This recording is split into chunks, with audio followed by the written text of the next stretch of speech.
اعوذ باللہ من الشیطان الرجیم بسم اللہ الرحمن الرحیم۔ السلام علیکم، امید ہے آپ سب خیریت سے ہوں گے۔ موضوع ہے رمضان پواسا، بلند پواسا، فاسٹنگ منتھ، روزانہ۔ اب روزے آ چکے ہیں، اب اس کی آ رہے ہیں، برکتوں والا مہینہ ہے۔ ہر اس کا ایک کوئی لیسن تو ہوگا۔ وجہ کیا ہے کہ اللہ تعالیٰ کہتا ہے کہ 11 مہینے کھاؤ، ایک ہی مہینہ کٹ کھانا ہے یا آپ نے روزہ رکھنا ہے۔ تو اللہ کو ویسے 11 مہینے دیتا ہے یا آپ کے لیے ایوری تھنگ اویلیبل ہوتی ہے، تو ایک مہینہ کیوں نہیں؟ اس کی ایک وجہ ہے، انسان جو ہے وہ اپنی پسند کی جو چیز ہوتی ہے نا، جو اس کو پسند ہوتا ہے، اس میں وہ نا بے قاعدگی کر ہی جاتا ہے۔ وہ کھا ہی لیتا ہے یا کر ہی لیتا ہے جو اس کی پسند ہوتی ہے، جو اس کو پسند ہوتا ہے، یا وہ عادتیں جو پورا سال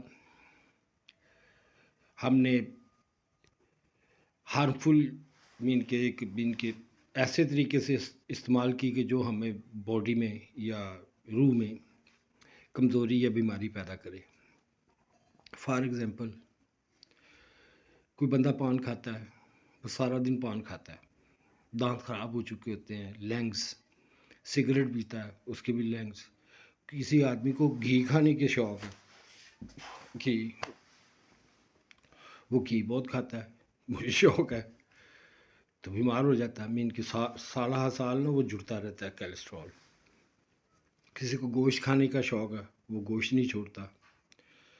یہ چیزیں انسان کرتا رہتا ہے، حتیٰ کہ سال آ جاتا ہے تو پھر اللہ تعالیٰ کہتا ہے کہ اب ان چیزوں کو نا کم کرو، لیول پہ لے کے آؤ، تاکہ جو تمہاری جسمانی جو صحت ہے وہ بھی ٹھیک ہو جائے، اور جو روحانی کوتاہیاں ہو چکی ہیں وہ بھی درست ہو جائیں۔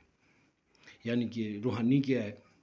روحانی یہ ہے سچ بولنا، پورا تولنا، ایک دوسرے کی مدد کرنا، صبر کرنا، اچھی بات کی تلقین کرنا، معاشرے میں ایک مثبت آدمی کی طرح اپنا کردار ادا کرنا، ٹائم پہ نماز پڑھنا، ماں باپ کی خدمت کرنا، بچوں کے ساتھ پیار کرنا، یہ روحانی چیزیں ہیں۔ جسمانی چیزیں کیا ہیں؟ جو ہم کھاتے پیتے ہیں۔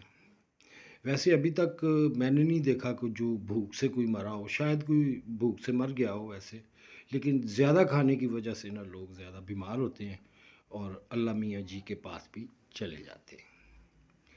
اب اللہ جی میاں کے پاس جانا بھی نہیں ہے اور ہیلتھی بھی رہنا ہے، تو اس کے لیے ہمیں کیا ہے کہ ہمیں کم کھانا پڑے گا۔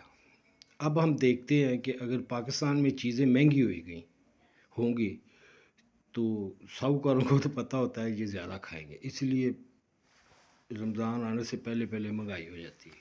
کیوں؟ وہ اسمارٹ لوگ ہیں، ان کو پتہ ہوتا ہے کہ یہ عام دنوں سے زیادہ کھائیں گے، تو لہذا وہ ذخیرہ کر لیتے ہیں۔ تو اس کا کیا مطلب ہوا؟ ایک تو چیز شارٹ ہوگی، ایک آپ نے کھایا زیادہ۔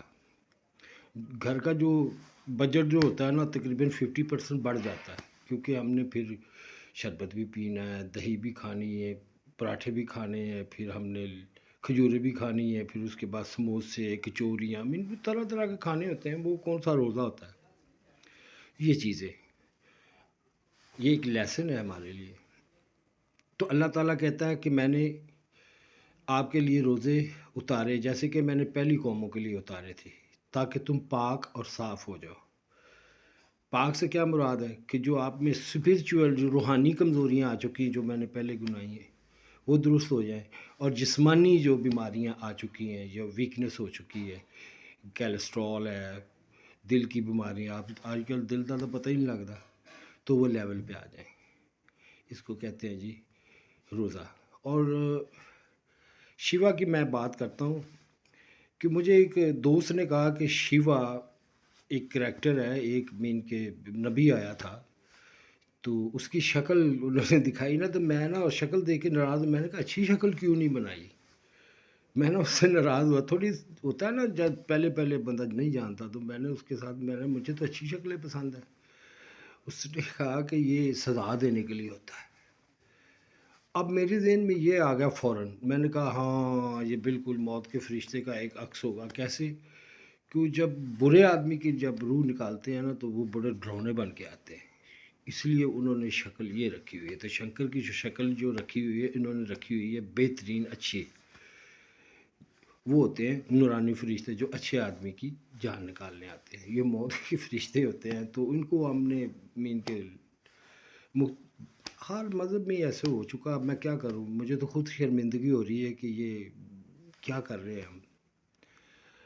خاص کر مجھے اپنے اسلام پہ تو یہ امید ہی نہیں تھی کہ ایسا تک ہو جائے گا کہ ہم دیکھ رہے ہیں ہنس رہے ہیں کھیل رہے ہیں کوئی مسئلہ ہی نہیں. لیکن ان کو پتہ ہی نہیں ہے بچوں کے ساتھ کیا ہو رہا ہے. بچوں کے اوپر کیا بیت رہی ہے.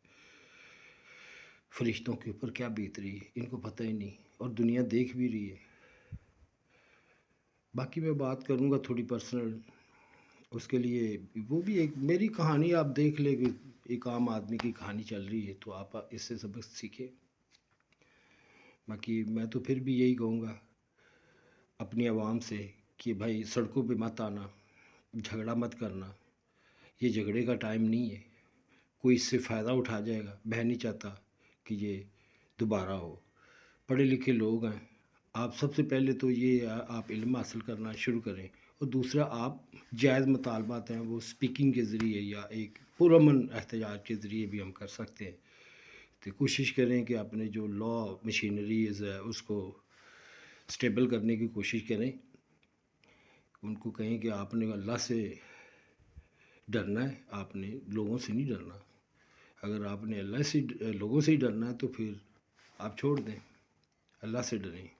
کیونکہ حساب جو ہے نا کیونکہ ایک دفعہ میری مولوی صاحب سے نا پھر بحث ہو گئی تھی. تو میں مولوی میرے نال غصہ کر گیا. کہندا ہن تو جڑیاں گلاں کرنا تو چاہنا سانوں مولوی چھتر سانوں دنیا چھتر مارے سانوں ڈنڈے مارے ساڈے گھر تباہ کر دے سانوں گھسیٹے. میں ایک بار تو کنفیوز ہو گیا. میں انہوں کی ہو گیا. تو میں نے کہا کہ میں نے تھوڑا سوچا. میں نے کہا پھر ٹھیک ہے تو پھر اگر تم ڈرتے پھر تمہیں کیونکہ اس نے وہ حدیث بیان کی کہ دل میں ہی برا سمجھ لینا چاہیے. یہ بھی ایمان کا ہے. میں نے کہا نہیں یہ ایک عام آدمی ہو سکتا ہے وہ ایسے سوچ لے. لیکن آپ تو اسپیکر ہیں. آپ نے تو بتانے کی ذمہ داری لی ہوئی ہے. آپ تو دوسرے لیول پہ کھڑے ہوں گے کہ جو زبان سے بیان کرے یا زبان سے روکے. اس کے اوپر تو آپ کو آنا ہی پڑے گا. طاقت نہیں ہے تو اس کے لیے آپ تیسری کیٹیگری میں نہیں آتے. تو یہ چیزیں تھیں تھوڑی. تو ویسے ہوتا ہی ہے. لیکن اب ان شاء اللہ تعالی آدمی بدلتے جا رہے ہیں کیونکہ علم کو جتنا بھی آسان کر کے بتانا چاہیے نا. اس لیے میں زیادہ تر قدرتی طور پہ سادہ لفظ رہ گئے. لیکن میری اردو بھی کہی ہے اور انگلش بھی آدھی پچدی جا چکی. کیونکہ کسی کے ساتھ بات جو نہیں کرنی ہوتی. When you don't talk with anybody so you forget you don't know how to gain the word from here and there some time. I love you all.